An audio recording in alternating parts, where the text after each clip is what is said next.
नमस्कार, जय हिंद, वंदे मातरम.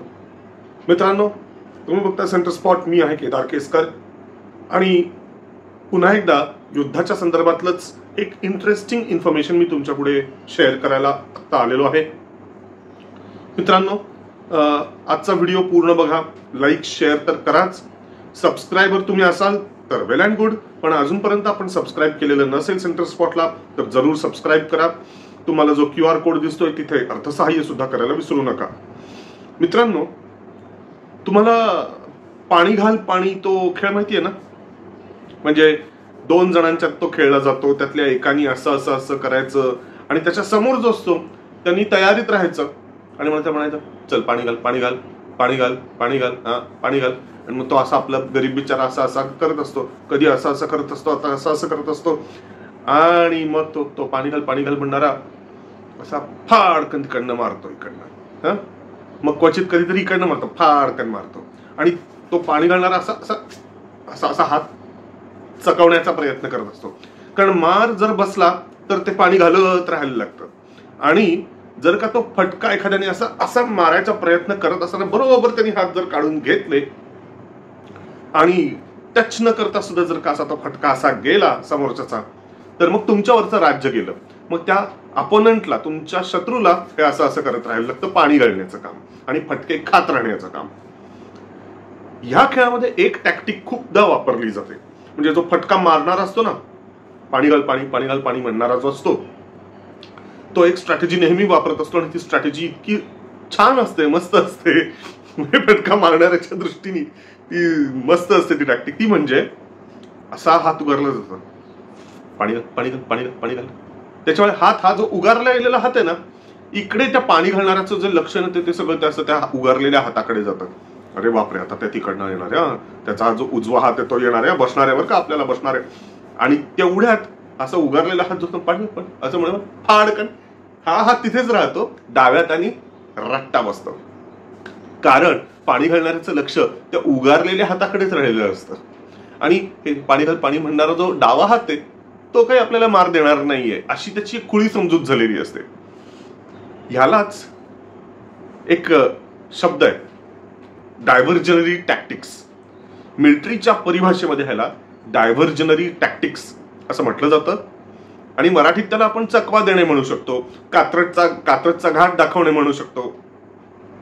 शिवाजी महाराजांनी गनिमी काव्याच्या अंतर्गत कित्येक अशा भारी भारी कल्पना वापरून झालेल्या आहेत. आणि अर्थात शिवाजी महाराजांच्या आधी सुद्धा हे अशा सगळ्या गोष्टी आपल्या लोकांनी केलेल्या आहेतच, नाही असं नाही. आपल्याचकडे नाही, जगभरात अनेक ठिकाणी झालेले. शत्रूला चकवणं, चकवा देणं आणि डायव्हर्जनरी टॅक्टिक्स. पण अर्थात इथे फक्त शत्रूला फसवणं एवढी गोष्ट नसते. मी आता जी सांगतोय ना, ही डायव्हर्जनरी टॅक्टिक. कारण डायव्हर्जनरी टॅक्टिकचे पण खूप वेगवेगळे प्रकार आहेत. इथे मला स्पेसिफिकली एका हात इकडचा विरुद्ध दिशेला हात उगारला जाणं आणि त्याच्या बरोबर विरुद्ध दिशेच्या हाताने मार देणं, हा जो प्रकार आहे त्याच्यामध्ये शत्रूचं जे लक्ष आहे आणि शत्रूची संसाधनं जी आहेत ती डायव्हर्जनरी टॅक्टिक्सच्या मदतीने डिव्हाइड करायची. शत्रूचं लक्ष विचलित करायचं, शत्रूचं लक्ष डिव्हाइड करायचं. शत्रूचे जे रिसोर्सेस आहेत ते सुद्धा, म्हणजे शत्रूची संसाधनं, म्हणजे त्याच्यात रसद पुरवठा आला, दारुगोळा आला आणि इक्विपमेंट्स आले, सगळं काही. आणि ह्युमन रिसोर्सेस म्हणजे जे सैनिक आहेत, तुमचं इंटेलिजन्स इनपुट असेल, पॉलिसी प्लॅनिंग असेल, अनेक गोष्टी असतील. ह्या सगळ्याच्यासाठीचं जे काही ह्याला मिळून मी संसाधनं म्हणतो, ती सगळी संसाधनं डिव्हाइड होतात, डिव्हाइड करायची. आणि हाच उद्देश असतो कशासाठी? डायव्हर्जनरी टॅक्टिक्सच्या साठी. आणि ह्याला आपण थोडक्यात म्हणू शकतो मराठीमध्ये चकवा देणं आणि शत्रूची ताकद विभागणं. चकवा देणं आणि शत्रूची ताकद विभागणं. हे मी आता कशासाठी सांगत असेल, तुम्ही ओळखलेलं असेलच की आता तर पॅलेस्टाईन, इस्रायल हमास यांच्यातलं युद्ध चालू आहे. आता तर ग्राउंड फोर्सेस पण गाझा पट्टीत दाखल व्हायला लागलेले आहेत इस्रायलचे. इस्रायलने जमिनी हल्ला सुरू केला आता. मात्र हे इस्रायलचं युद्ध सुरू होण्यापूर्वी जे युक्रेन रशिया युद्ध सुरू झालेलं होतं 2 वर्षापूर्वी, आता 500 कितीतरी दिवस झालेत बरं का. रशिया युक्रेन युद्ध सुरू होऊन बरेच दिवस झाले, 2 वर्ष जवळजवळ झालेली आहेत आणि किंवा 2 वर्ष होत आलेली आहेत. आणि या युद्धाच्या संदर्भात एक महत्वाची गोष्ट अशी की असं म्हटलं जातं म्हणजे की युक्रेननी चूक केली, अमेरिकेने चूक केली, रशियाची शक्ती कमी आखली आणि वाटलं होतं त्यापेक्षा रशियानी हे खूप ताणलं वगैरे वगैरे वगैरे. परंतु माझी अशी धारणा आहे, मला अजूनही असं वाटतं की युक्रेनच्या मदतीने रशियाला हरवणं हा अमेरिकेचा उद्देशच नाहीये. रशियाला ब्लीड करत राहणं, स्लोली रशियाची शक्ती क्षीण करणं, एवढंच फक्त टार्गेट आहे, लिमिटेड टार्गेट होता अमेरिकेचं असं मला वाटतं.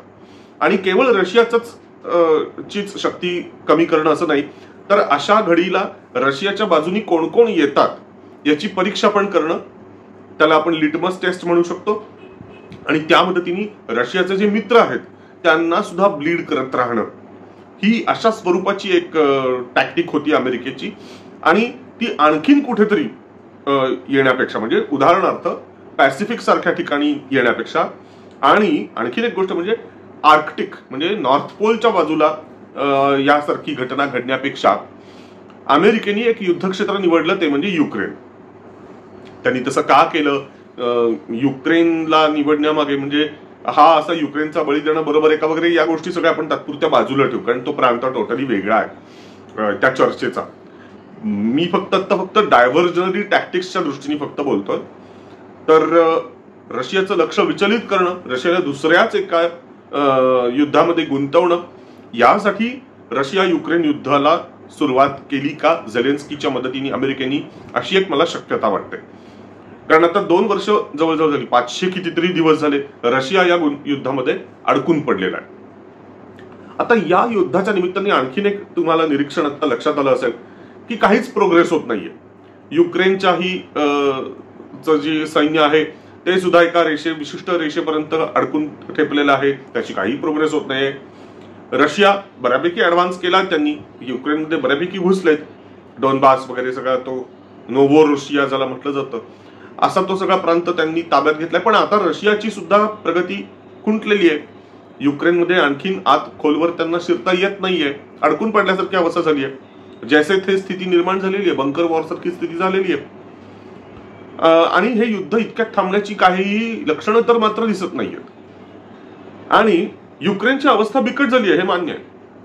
युक्रेनची अवस्था, अमेरिकेची मदत, युरोपची मदत असून सुद्धा युक्रेनची अवस्था बिकट झालेली आहे. हे जरी खरं असलं तरी एक महत्वाची गोष्ट, युक्रेन अजून हरलेला नाही आणि रशिया अजून जिंकलेला नाही.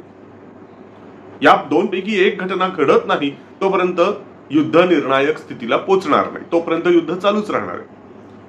अशा स्थितीमध्ये एक लक्षात घ्यायला पाहिजे गोष्ट मित्रांनो, अर्थ असा येतोय त्याचा की रशिया पूर्ण ताकदीनिशी या युद्धामध्ये उतरत नाहीये. रशियाने स्वतःची एक बऱ्यापैकी शक्ती अजूनही राखून ठेवलेली आहे. मग ती शक्ती म्हणताना प्रोडक्शनची असेल, म्हणजे शस्त्रोत्पादन असेल, त्यांचे मोठ्या प्रमाणात सैनिक असतील, त्यांचे इक्विपमेंट्स असतील, यातला एक मेजर चंक त्यांनी बाजूला ठेवलेला आहे, जो अतिशय महत्वाचा आहे त्यांच्यासाठी, स्ट्रॅटेजिकली अतिशय इम्पॉर्टंट असा. ती सगळीच्या सगळी ताकद त्यांनी इरेला पडून जर का युक्रेनच्या विरुद्ध वापरली तर ते चुटकीसरशी जिंकू शकतील. चुटकीसरशी जरी म्हटलं तरी म्हणजे अगदी फोर्सिबल फ्युचरमध्ये ते जिंकू शकतील. येत्या काही महिन्यात, या वर्षाखेरीपर्यंत जिंकू शकेल रशिया. पण ते त्यांना कुठल्या भावात परवडेल, कारण हे करताना लॉसेस खूप होतील रशियाचे, पण त्यांना युक्रेनच्या विरुद्ध विजय मिळवता येईल. मात्र त्यात एक खूप मोठा धोका आहे, तो म्हणजे त्यांनी तो जो बाजूला काढून ठेवलेला जो चंक आहे मोठा, ज्याला स्ट्रॅटेजिक रिझर्व्ह म्हणता येतात, ते त्यांनी एका भविष्यातल्या मोठ्या संघर्षाच्या साठी बाजूला काढून ठेवलेला तो स्ट्रॅटेजिक रिझर्व्ह ॲसेट्स आहेत. ते आता युक्रेनच्या युद्धामध्ये वापरून ते खर्च करून टाकणं म्हणजे स्वतःच्या पायावर धोंडा पाडून घेण्यासारखं आहे, हे रशियाला प्रॉपर कळतंय. आणि म्हणूनच रशियानी ते स्ट्रॅटेजिक रिझर्व्ह, वस्तुरूपातले, मानवी रूपातले, दारुगोळा वगैरे अनेक गोष्टी मधले ते जे त्यांचे रिझर्व्ह आहेत ते पूर्ण शक्तीनिशी झोकून देत नाहीयेत युक्रेन युद्धामध्ये. हे त्यामागचं मुख्य कारण. आपण पण नाही का, आपण जेव्हा गाडी चालवतो त्यावेळेला रिझर्व्ह सेक्शन मध्ये पेट्रोल आलं की गाडी पूर्ण रिकामी होईस्तोवरती आपण पिट्टा पाडत नाही, गाडी चालवत बसत नाही, आपण ताबडतोब पेट्रोल भरून टाकतो गाडीमध्ये. तसाच प्रकार आहे हा. याला जोडून एक गोष्ट अशी की रशियानी पूर्ण ताकदीनिशी त्यांचे सगळे स्ट्रॅटेजिक रिझर्व्ह वापरून घ्यावेत युक्रेनच्या संदर्भातनं, ज्यामुळे रशियाची शक्ती क्षीण होईल आणि त्या भविष्यातल्या मोठ्या संघर्षाच्यासाठी रशियाच्याकडे त्यांचे स्ट्रॅटेजिक रिझर्व्ह ॲसेट्स उरणारच नाहीत, असं व्हावं, अशी स्थिती निर्माण व्हावी. म्हणूनच कदाचित अमेरिकेनी हा जो युक्रेनचा जो विषय आहे तो ताणून धरलेला असेल अजूनही, की कबूल आहे युक्रेन जिंकत नाहीये, पण युक्रेनला हरू पण द्यायचं नाही. जोपर्यंत रशियाच्याकडून ते जे स्ट्रॅटेजिक रिझर्व्ह जे काही आहेत ते झोकून दिले जात नाहीत, तोपर्यंत युक्रेनला हरू द्यायचं नाही. काहीही करून रशियाची शक्ती कमी कमी कमी कमी करत न्यायचं, असा तो अमेरिकेचा एकंदरीत डाव आहे असं दिसतंय. हे स्ट्रॅटेजिक रिझर्व्ह संपून रशियाच्यासाठी क्रायसिस निर्माण होऊच नये म्हणून डायव्हर्जनरी टॅक्टिक चा विचार रशियाने केलेला आहे असं मला वाटतं. म्हणजे अमेरिकेचा तो जो काही डाव आहे तो हाणून पाडायचा, यासाठी रशियाने काहीतरी तरी शक्कल लढवलेली असणार, आणि ती शक्कल म्हणजे डायव्हर्जनरी टॅक्टिक. की अच्छा, तुम्ही डायव्हर्जनरी टॅक्टिक करताय, तुम्ही आमची शक्ती क्षीण करण्यासाठी आमचे स्ट्रॅटेजिक रिझर्व्ह ॲसेट्स आम्ही यूज करावेत युक्रेनच्या विरुद्ध, यासाठी तुम्ही हे सगळं करताय, ताणून धरताय का? अच्छा ठीक आहे, मग आम्ही पण काहीतरी डायव्हर्जनरी टॅक्टिक करू. कशासाठी? तर आमच्याकडचे म्हणजे रशियाकडचे जे काही स्ट्रॅटेजिक रिझर्व्ह आहेत ते आम्ही वापरून खर्च करू नये, आमच्यावरती ती पाळी येऊ नये, यासाठी जसं तुम्ही आम्हाला या युक्रेनच्या मध्ये गुंतवताय ना, तशा पद्धतीने आम्ही तुम्हाला आणि तुमच्या मित्रांना आणखीन एका भलत्याच युद्धक्षेत्रामध्ये गुंतवून टाकणार. आणि ते म्हणजेच अमेरिकेचा प्रिय मित्र इस्रायलवर हमासच्या मार्फत हल्ला.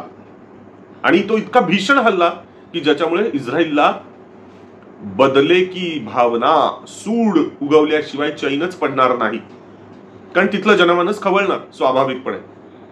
आणि एकदा का असं झालं की अमेरिका आणि अमेरिकेची मित्र राष्ट्र ही पॅलेस्टाईन, हमास, इस्रायल या सगळ्या गोष्टींमध्ये आणखीन गुंतत जाणार, काही आठवडे, काही महिने, कदाचित काही वर्ष. आणि अशा पद्धतीने अमेरिका, पश्चिम युरोप आणि अमेरिकेचे मित्र यांचं लक्ष, त्यांचा पैसा, त्यांचं सैन्य, त्यांचा इंटेलिजन्स, त्यांचा दारुगोळा, या सगळ्या गोष्टी हे आता इथून पुढे विभागलं जाणार. तसं ते विभागलं जावं. म्हणजे आता जे काही अमेरिका इतकी वर्ष, 2 वर्ष युक्रेनच्याकडे या सगळ्या गोष्टींचा पुरवठा करत होतं, सैन्य अजून नाही पण दारुगोळा, इक्विपमेंट्स वेगवेगळे, अजून काय रसद पुरवठा, या सगळ्या गोष्टींचा सप्लाय करत होती अमेरिका, पैसे देत होती मोठ्या प्रमाणात. आणि आता मात्र काय होणार? आता युक्रेनला ती सगळीच्या सगळी मदत मिळणार नाही. आता इस्रायलच्याकडे सुद्धा त्यातला एक लक्षणीय वाटा जाणार. यामुळे होणार काय? युक्रेनला शक्ती कमी मिळणार, युक्रेनची शक्ती कमी होणार. युक्रेनची शक्ती कमी होणं याचा अर्थच रशियाच्या विरुद्ध उभा ठाकलेल्या जो युक्रेन आहे त्याची शक्ती कमी झाल्यामुळे रशियाला सुकून मिळणार, थोडंसं हायसं वाटणार, आणि कमीत कमी स्ट्रॅटेजिक रिझर्व्ह रशियाला त्या युक्रेनच्या युद्धात उतरवायची पाळी येणार. कमीत कमी लॉसेस कमी होणार रशियाचे, आणि ताबडतोब नाही तरी युद्धाला निर्णायक स्थितीकडे रशियाला लवकरात लवकर नेता येईल युक्रेनच्या बाबतीत. तसं ते व्हावं तर ती रशियाच्यासाठी इष्टापत्ती ठरणार, हे रशियाने ओळखलं असेल, आणि म्हणूनच कदाचित त्यांनी हमासला उचकवलं असेल का इस्रायलच्या विरुद्ध. यू नेव्हर नो, कदाचित तसं असेल. आणखीन एक गोष्ट, ही इष्टापत्ती फक्त रशियासाठी नाहीये तर ती चीनसाठी सुद्धा इष्टापत्ती आहे. म्हणजे काय तर अमेरिकेचा एक मोठा कॅरियर ग्रुप, म्हणजे ज्याला आपण म्हणतो युद्धनौकांचा जो एक बेडा, तो त्याच्यात युद्धनौका आल्या, पाणबुड्या आल्या, अनेक आलं, त्याच्यामध्ये USA मरीन्स पण आले, असा एक मोठा तो काफिला, नौदलाचा काफिला, कॅरियर ग्रुप ज्याला म्हटलं जातं, हे सगळं इस्रायलच्या संरक्षणाच्यासाठी मध्य पूर्वेत आता गुंतलेलं आहे. भूमध्य समुद्रामध्ये तिथे आता इस्रायलच्या संरक्षणाच्यासाठी म्हणून समुद्र किनाऱ्याच्या ठिकाणी अमेरिकेने युद्धनौकांचा काफिला पाठवलेला आहे. कॅरियर ग्रुप ज्याला म्हटलं जातं. याचा अर्थच असा की आता अमेरिका ह्याच्यात इन्व्हॉल्व्ह झालेली आहे. अमेरिकेचे अजून बूट्स ऑन ग्राउंड झालेलं नाहीये. बूट्स ऑन ग्राउंड म्हणजे अमेरिकेचे सैनिक अजून इस्रायल किंवा पॅलेस्टाईन या ठिकाणी अजून त्यांनी पाऊल ठेवलेलं नाहीये. असं जरी असलं तरी त्यांना आता समुद्राच्या ठिकाणी इस्रायलच्या काठावर त्यांचं बऱ्यापैकी एक कॅरियर ग्रुप म्हणजे काही छोटी गोष्ट नसते. अनेक संसाधनं असतात आणि with the support of intelligence. तर अमेरिकेला आता इस्रायलच्या एका वेगळ्या युद्धक्षेत्रामध्ये गुंतवून ठेवण्याचं एक लिमिटेड उद्दिष्ट रशिया आणि चीन यांनी पूर्ण केलेलं आहे. अशा पद्धतीने अमेरिकेची ती एक शक्ती कॅरियर ग्रुपच्या माध्यमातून मध्य पूर्वेत गुंतलेली आहे. तसं व्हावं यासाठीच हे सगळं घडवून आणण्यात आलं होतं का? अमेरिका अशा पद्धतीने गुंतून पडावी डायव्हर्जनरी टॅक्टिक्सच्या अंतर्गत अमेरिकेला चकावलं जावं आणि अमेरिकेची शक्ती विभागली जावी यासाठीच जसं रशियाचे पण इंटरेस्ट गुंतलेले होते तशाच पद्धतीने चीननी पण हे घडवून आणलं का? आणि असं वाटण्याच्या मागे आणखीन एक कारण असं आहे की चीनला तैवान घ्यायचा आहे आणि चीनला तैवान घ्यायचा आहे तर तिथे अमेरिकेचं लक्ष आहे, चांगलंच लक्ष आहे. अमेरिकेचा पॅसिफिक ओशन मध्ये चांगला प्रेझेन्स आहे. मग अमेरिकेचं लक्ष विचलित करायचं जर असेल पॅसिफिक मधून तर त्यासाठी एका वेगळ्या युद्धक्षेत्रावरती अमेरिकेला गुंतवून ठेवणं आवश्यक आहे असं चीनला वाटणं स्वाभाविक आहे. जशी ती रशियाची गरज होती तशी ती चीनचीही गरज होती की अमेरिकेला एका वेगळ्याच ठिकाणी गुंतवून टाकायचं. आणि म्हणून चकवा आणि गुंतवून ठेवा, डिवाइड करा. म्हणजे अमेरिकेला पाणी घालायला भाग पाडतात. एकीकडे हात उगारलेला आहे आणि प्रत्यक्षात फटका दुसरीकडे मारलेला आहे. हे रशिया आणि चीननी केलं अमेरिकेच्या बाबतीत. कसं आहे, इस्रायल एकटा किंवा अमेरिकेच्या सहित इराणवर तुटून पडणार आता एवढं नक्की आहे. म्हणजे हे जे काय आता गाझा पट्टीवरती जो इस्रायल आता हल्ला करतोय, आधी भाजून काढलं आकाशातून आणि आता तिथे सैनिक पाठवणं सुरू झालेलं आहे. गाझा पट्टी ऑक्युपाय करणं अवघड आहे. येस, लॉसेस होणार इस्रायलचे सुद्धा, पण ते होईल पटकन. तो प्रश्न एवढा महत्वाचा नाहीये. पण तेवढ्यावर इस्रायल थांबेल असं वाटत नाहीये. आता तिथून पुढचं लक्ष इस्रायलचं तरी, त्यांच्यासोबत अमेरिकेचं तरी, आणि जर कदाचित शक्य झालं तर त्या दोघांचं मिळून त्यांच्या मनात आता असेल की इराणचा काटा काढायचा. कारण आपल्याला माहितीये हमास आणि हिजबुल्ला यांच्या मागे आहे इराण. तर अशा परिस्थितीत इराणवर जर तुटून पडायचं, आयदर एकट्या इराणनी किंवा एकट्या अमेरिकेनी किंवा एकट्या इस्रायलनी एकट्यानी, अमेरिकेनी एकट्यानी किंवा या दोघांनी मिळून इराणचा काटा काढणं, अशा पद्धतीच्या 3 शक्यता आहेत. पण तेव्हा अमेरिकेची शक्ती, लक्ष वगैरे वगैरे गोष्टी या तिथे गुंतलेलं पाहून चीन तैवानवर कारवाई करू शकतो. म्हणजे आता हे इस्रायलमध्ये जे काही घडलंय तेवढं पुरेसं नाहीये बरं का. केवळ हमासचा काटा काढला गेला की मग चीनला मोकळीक मिळेल आणि मग तो तैवान ताब्यात घेईल असं होणार नाही. अमेरिका जर पुरती गुंतली इराणच्या संदर्भात, म्हणजे आत्ताच्या या इस्रायल पॅलेस्टाईन वादाला आणखीन व्याप्ती जर मिळाली आणि त्याचं पर्यवसान इराणच्या हल्ल्यावरती जर का झालं तर आणि तरच चीन कदाचित विचार करेल, येस अमेरिका आता गुंतलेला आहे इराणच्या संदर्भात, आता ही खरी योग्य वेळ आहे की जेव्हा आपण तैवानला जिंकून घेऊ शकतो. इराण कारवाईत अमेरिकी सैनिकांना उतरवण्याच्या ऐवजी चीन तैवानसाठी ते वाचवावेत असा विचार अमेरिका करू शकतो. म्हणजे आता रशिया काय करतोय, कशासाठी करतोय हे बघितलं, चीन का आणि कशासाठी करतोय बघितलं. त्याच पद्धतीने आता जर तैवानवरती चीन हल्ला करणार कदाचित, का तर अमेरिका इराणमध्ये गुंतणार आहे.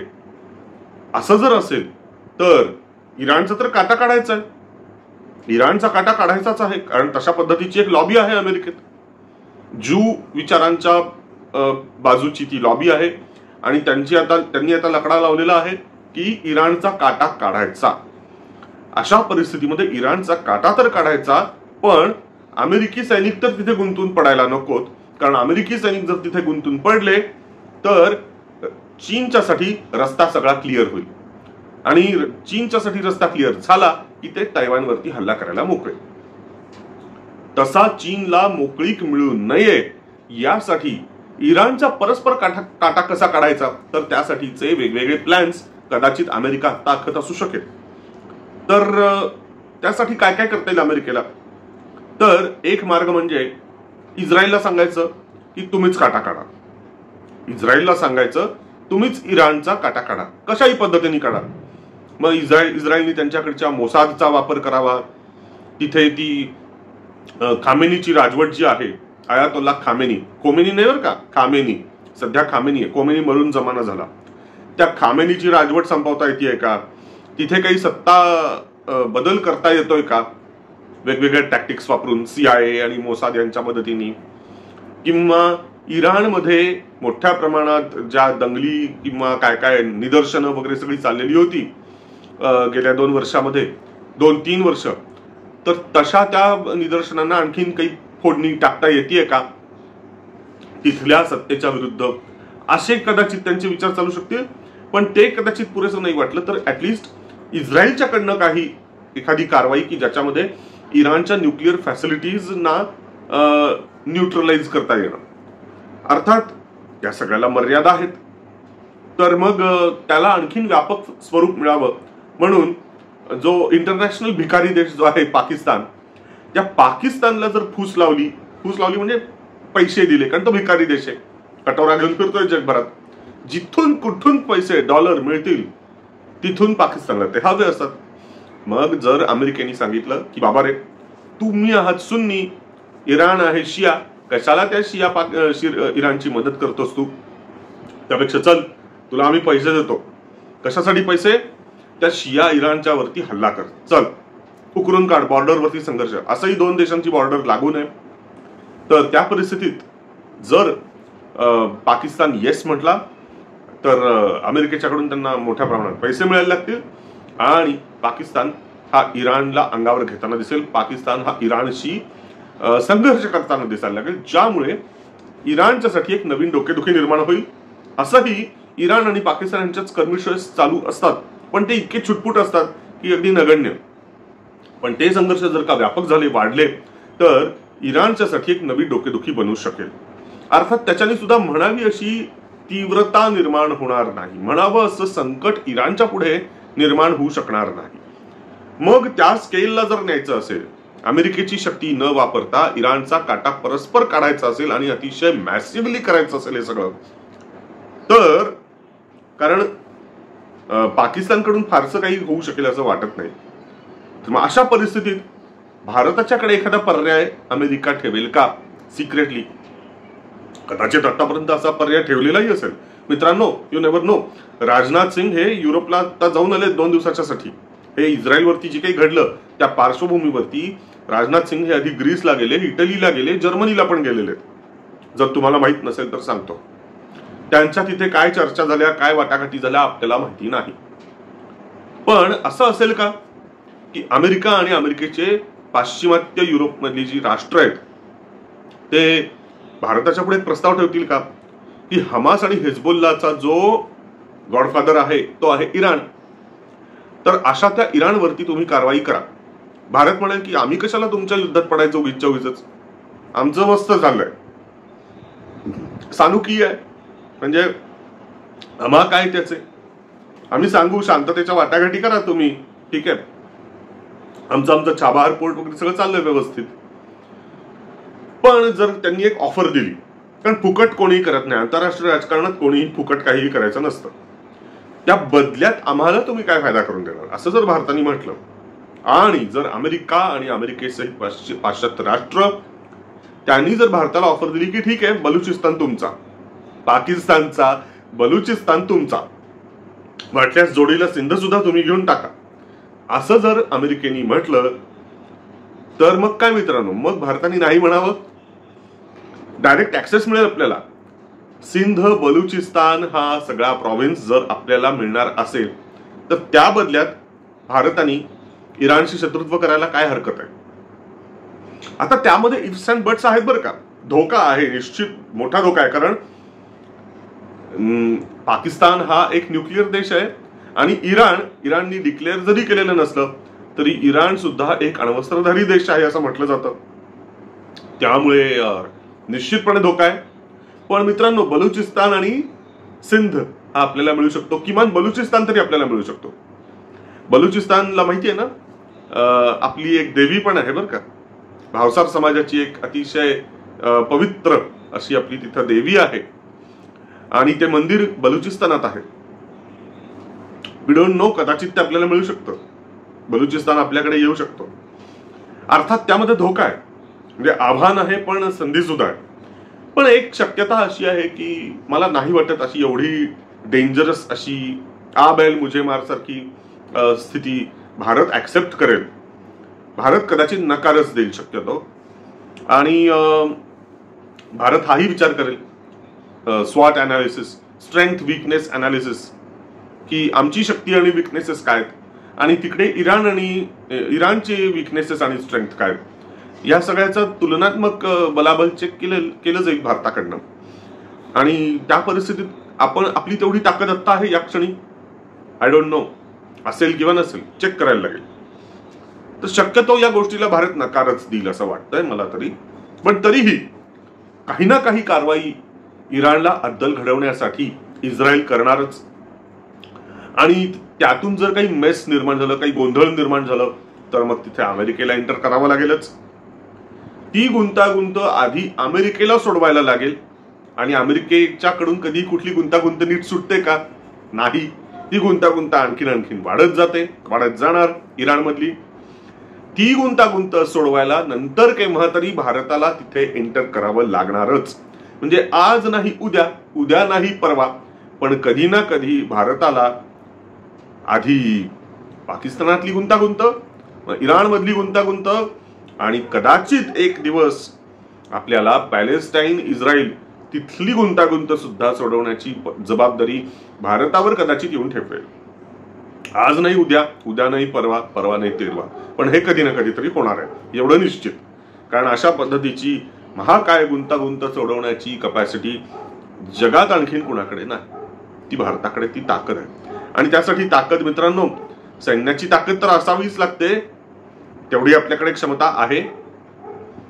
पण त्या सैन्याच्या ताकदीपेक्षा विश्वास, ज्याला म्हणतात ना ट्रस्ट, तो ट्रस्ट आपल्याकडे. बाकी जगात आणखीन कुणाकडे तो ट्रस्ट नाही, तो ट्रस्ट आपल्याकडे, विश्वास. तर मित्रांनो, आजचा व्हिडिओ तुम्हाला कसा वाटला? आतापुरतं मी इथेच थांबतो आणि मला रजा द्या. हा व्हिडिओ तुम्हाला आवडला असेल तर जरूर लाईक करा, शेअर करा. सेंटर स्पॉटला अजून सबस्क्राईब केलेलं नसेल तर सबस्क्राईब करा. बेल आयकन दाबायला विसरू नका आणि शेजारी दिलेल्या QR कोडवरती अर्थसहाय्य सुद्धा करायला विसरू नका. मित्रांनो, धन्यवाद, खूप खूप धन्यवाद. अशाच पद्धतीने सेंटर स्पॉटवरती भरभरून प्रेम करत राहा. अच्छा.